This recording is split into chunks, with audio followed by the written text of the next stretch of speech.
Hello everyone, creative art and study channel में आप सभी का स्वागत है। मैं हूं आर्टिस्ट कीर्ति और आपके लिए लेके आई हूं एक खास क्लास जो कि एनवीएस, टीजीटी, पीजीटी, पीआरटी तथा ऑल अबाउट्स आर्ट्स एग्जाम के बारे में काफ़ी ज़्यादा महत्वपूर्ण होने वाला है।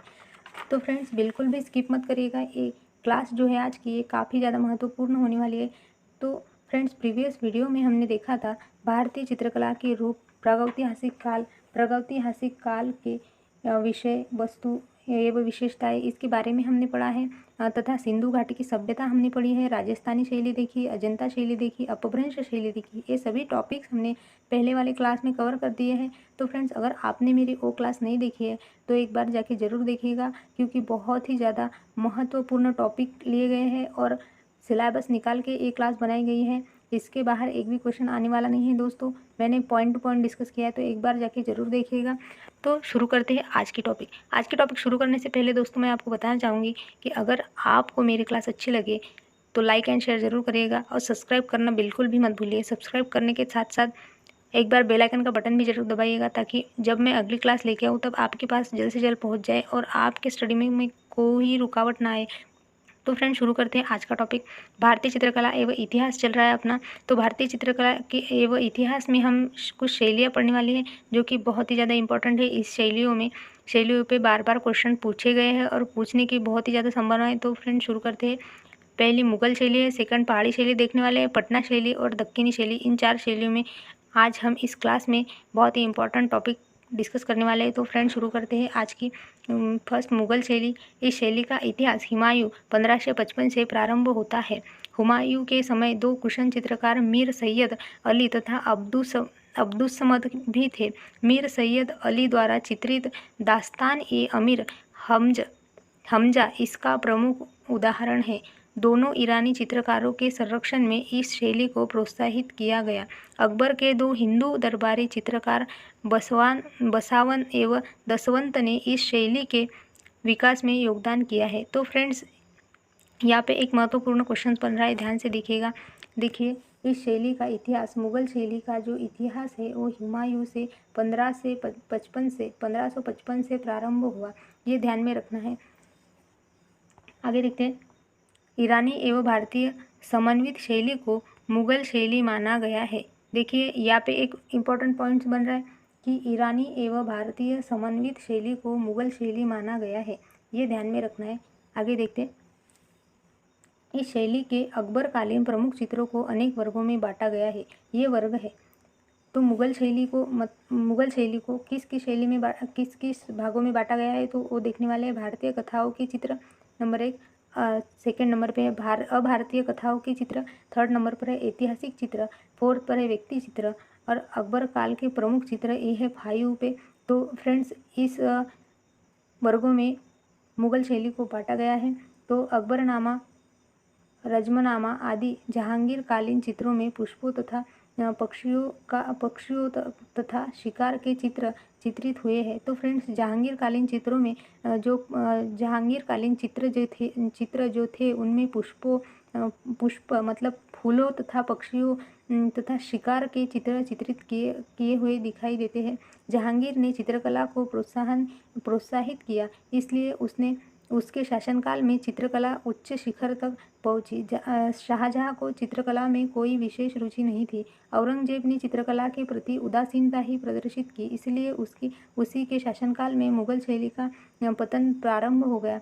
तो यहाँ पे देखा है दोस्तों हमने कि ईरानी एवं भारतीय समन्वित शैली को मुगल शैली कहा गया है। और ये क्वेश्चंस बहुत ज़्यादा इंपॉर्टेंट देखा है, ये ध्यान में रखना है। तो आगे देखते हैं।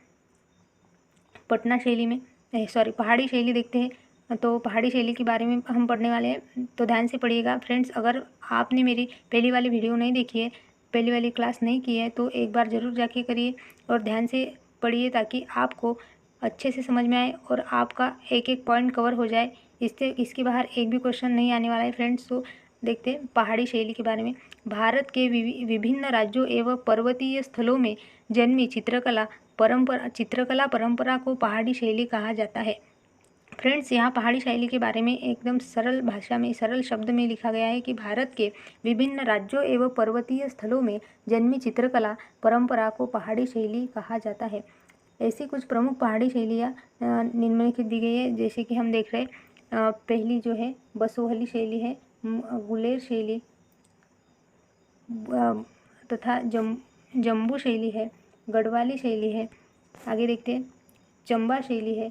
इस शैलियों के बारे में हम पढ़ने वाले हैं।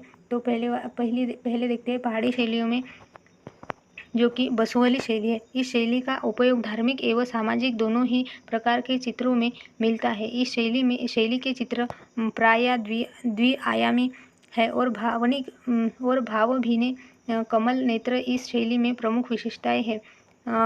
तो देखिए गुलेर शैली के बारे में देखने वाले। इस शैली का प्रारंभ 18वीं शताब्दी में हुआ। इसे राजा सिंह ने प्रोत्साहित किया। नारी चित्रों में भाव एवं सौंदर्य का अद्भुत मिलन इस शैली की प्रमुखता है। तो जम्बू शैली के बारे में देखते हैं।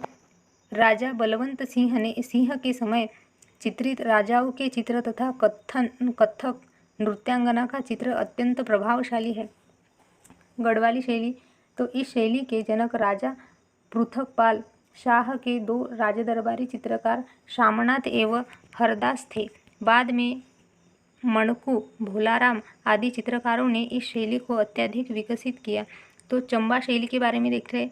यह शैली अत्यधिक समय तक प्रचलित नहीं रही, इसलिए इस शैली पर बसोहली एवं गुलेर शैली का व्यापक प्रभाव दिखाई देता है। तो पटना शैली के बारे में पढ़ते हैं। पटना शैली मुगल साम्राज्य के पतनोपरांत कुछ कलाकार पटना बस गए और उन्होंने मुगल एवं ब्रिटिश शैली में स्थानीय शैली को समाहित करने पटना शैली को विकसित किया। इसे कंपनी शैली भी कहा जाता है। इस शैली के अधिकांश चित्र कागज तथा हाथी के दांत पर चित्रित किए गए हैं। तो यहाँ पे देखा है फ्रेंड्स, एक महत्वपूर्ण पॉइंट्स हमने, तो ये पॉइंट बन रहा है कंपनी शैली। तो पटना शैली को ही कंपनी शैली कहा जाता है। ये पॉइंट जो है तो ध्यान में रखना है। आगे देखते हैं शीख शैली। इस शैली में भगवान श्री कृष्ण विषय रागमाला के चित्रों को प्रमुखता दी गई है। तो यहाँ पे एक इम्पोर्टेंट पॉइंट बन रहा है, रागमाला के चित्रों को प्रमुखता दी गई है। ये क्वेश्चन यहाँ पे बन रहा है कि ये बन सकता है कि शैली में भगवान श्री कृष्ण के विषय रागमाला को प्रमुखता दी गई है। तो ये है शीख शैली में। दक्कनी शैली, इस शैली का प्रमुख केंद्र बीजापुर था। इसका प्रसार गोलकुंडा तथा अहमदनगर राज्यों तक था। इस शैली को अली आदिल शाह तथा उनके उत्तराधिकारी इब्राहिम शाह ने प्रोत्साहित किया। यहाँ पे एक क्वेश्चन इंपॉर्टेंट बन रहा है जो कि एग्जाम में पूछा जा चुका है। देखते हैं, इस शैली को अली आदिल शाह तथा उनके उत्तराधिकारी इब्राहिम शाह ने प्रोत्साहित किया। तो दक्कनी शैली को किसने प्रोत्साहित किया, ये क्वेश्चन ऑलरेडी बन चुका है। तो इब्राहिम शाह ने प्रोत्साहित किया। इब्राहिम शाह आदिल शाह ने दक्कनी शैली को प्रोत्साहित किया। ये क्वेश्चन यहाँ पे बन रहा है। तो फ्रेंड्स ध्यान में रखिएगा। लोक शैली के बारे में यहाँ पे पढ़ रहे हैं। यह शैली हमारे सामाजिक एवं धार्मिक जनजीवन में आदिकाल से ही लोक व्यवहार में समाहित होकर एक संस्कृति के रूप में व्याप्त हो गई। इस शैली में घरेलू सामग्री ही प्रयुक्त होती है, जैसे आटा, हल्दी, चूना, मेहंदी आदि। कुछ प्रमुख राज्यों की लोक शैलियाँ इस प्रकार है, जैसे कि चौक पूर्णा उत्तर प्रदेश है, रंगोली महाराष्ट्र की है, गोदना बिहार, मेहंदी राजस्थान, अहपम पण बिहार, साथिया गुजरात आदि। तथा मधुबनी शैली के बारे में देख रहे हैं। इस शैली का बिहार में मधुबनी जिले के गांव जितवरपुर में धार्मिक तथा लोक जीवन विषय कथाओं का मनोहारी चित्रांकन किया जाता है। इस शैली के चित्र हाशिए के बीच एक चित्रित किए जाते हैं। राम, कृष्ण, शिव तथा दुर्गा इस शैली के प्रमुख पात्र हैं। चित्रों को प्राय वस्त्रों पर चित्रित किया जाता है। फ्रेंड्स, मधुबनी शैली के प्रमुख विषय क्या है, तो ये यहाँ पे क्वेश्चन बन रहा है। राम, कृष्ण, शिव तथा दुर्गा इस शैली के प्रमुख पात्र है। इस शैली की मधुबनी शैली के प्रमुख पात्र क्या है, तो राम, कृष्ण, शिव तथा दुर्गा इस शैली के प्रमुख पात्र है। ये क्वेश्चन भी यहाँ पे बन सकता है कि मधुबनी शैली में किस पात्र पे चित्रण किया जाता है, कौन से पात्र है, तो राम, कृष्ण, शिव तथा दुर्गा ये मधुबनी शैली के प्रमुख पात्र है। ये क्वेश्चन पे यहाँ पे बन सकता है कि राम, कृष्ण, शिव तथा दुर्गा कौन से शैली में चित्रित किए जाते हैं, तो मधुबनी शैली इसका सही आंसर बनने वाला है।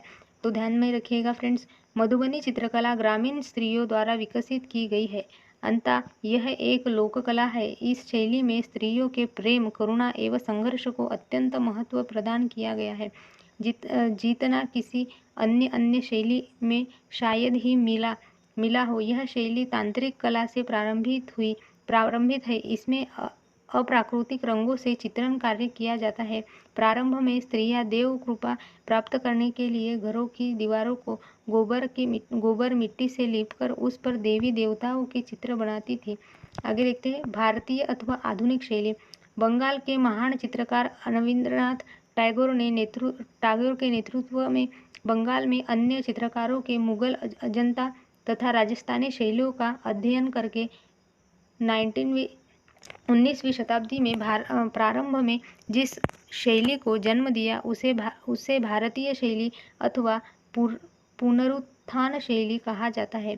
यहाँ पे एक बहुत ही इंपॉर्टेंट पॉइंट्स बन रहा है फ्रेंड्स, ध्यान में रखिएगा। भारतीय अथवा आधुनिक शैली में कि उसे भारतीय शैली अथवा पुनरुत्थान शैली कहा जाता है।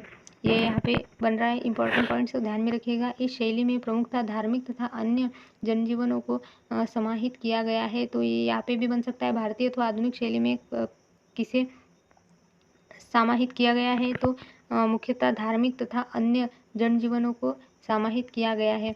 तो फ्रेंड्स, आज की वीडियो में इतना ही, आज की क्लास में इतना ही। आगे की क्लास में हम देखने वाले हैं भारतीय चित्रकला एवं विशेषताएं, भारतीय चित्रकला की विशेषताएं हम अगले क्लास में देखने वाले हैं। तो आपको अगर मेरी क्लास अच्छी लगी तो लाइक एंड शेयर ज़रूर करिएगा और अपना ख्याल रखिएगा, स्टडी जारी रखिएगा। Thank you so